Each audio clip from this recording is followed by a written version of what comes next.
Hello, YouTube. It's been a while. I meant to post this a long time ago, but life, it's summertime. It's a beautiful day here in Central Oregon. Nice and sunny. Took her to the Gambler 500. It did awesome. So, this video is meant to be the comprehensive guide to how to properly build a QA50. And first off, I think people need to know this, is the motors are not the same. So I just laid these out because, okay, here's a QA50 motor. All right. Notice the engine mounts. You have one there. You have one there. Call that 10 inches, 10 and a half. This is off of a 1970 Z50. Okay. It's actually off of that one's brother. Engine mounts. Again, right here. Right here. Approximately 6 inches. And then here we go again. This is a 125 lifan. And again, about 6 inches. So you need to know this because eBay, a lot of people get it wrong. They say the QA motor is the same as a Z50 motor, and it is not. It will not work. So here you go. Those are your real actual mounting points. The other important thing is this is different. This will not fit either of these. So if you have an original QA, keep in mind you will need new pegs. Motor will be different. So that, I'm just trying to settle that. There's a lot of wrong information about that particular thing. Back to the bike. So here she is in her glory. You can kind of see where we're at.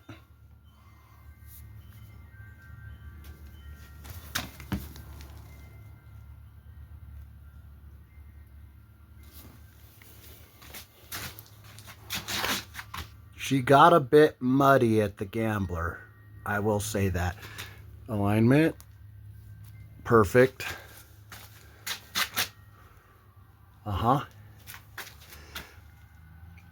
Notice the petcock is on the wrong side.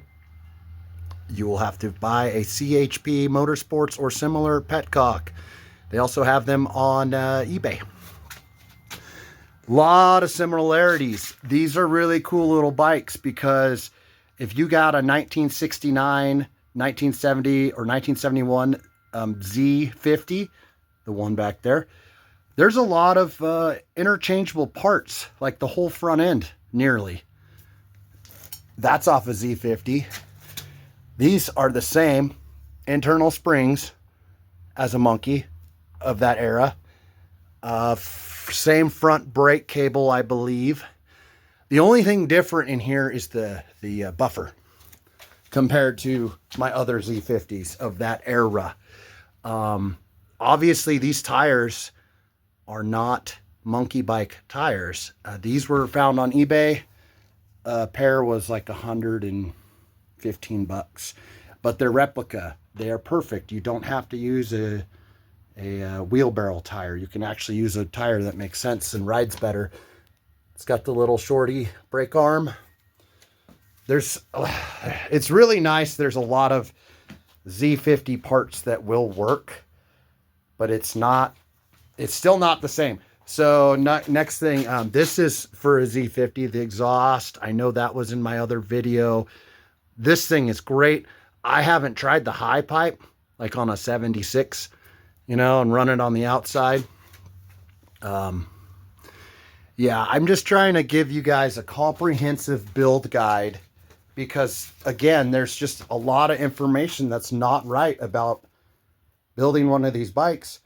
Something really important, too, is if you do put a lifan in there, it's going to be 12 volt. You'll need a new coil. So that little guy, and you're going to look up online, it's the old coil it replaces is a Tech, which you should be familiar with those, and it's the AS41. So you want that. That's not really a big issue. I mean, just measure it and there you go. The rest is just fabbing up mounts. And I think that it's better to not cut the original mount. Most people cut that. They zip that off right there. You don't need to. In fact, it's more rigid if you keep it, because you can see this is mounted here, and then down there. See if I get better. Right there. And to me, that's more important. It's more rigid. It doesn't look as clean. This is the critical part. If you choose to keep that mount, you will need to have the smallest carburetor that they made for the Z50. This carburetor fits a 1969 through 71. This was an eBay carb, 20 bucks, something like that. Notice the air filter. There is no room. It is incredibly tight. It works fine, but you'll need the small intake, the smallest carb. It's very tight.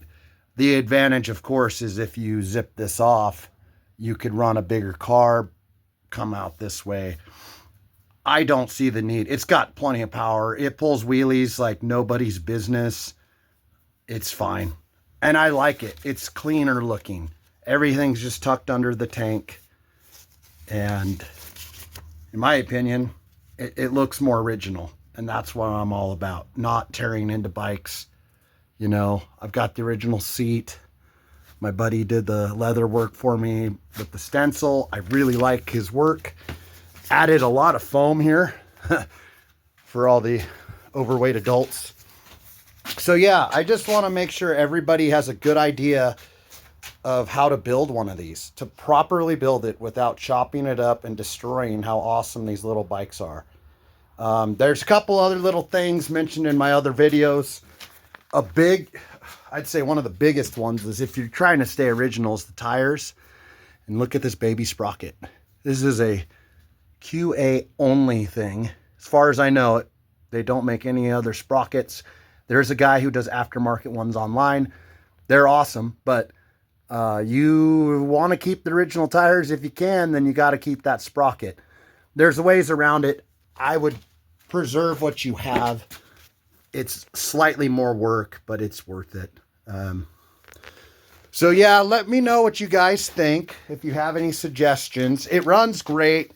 I could fire it up, but I'm holding the phone, so it won't be very good. But I'll do another video of it running up and down the road, and you can kind of just see how it performs. It does really good. That 4-speed centrifugal clutch is great. Big fan.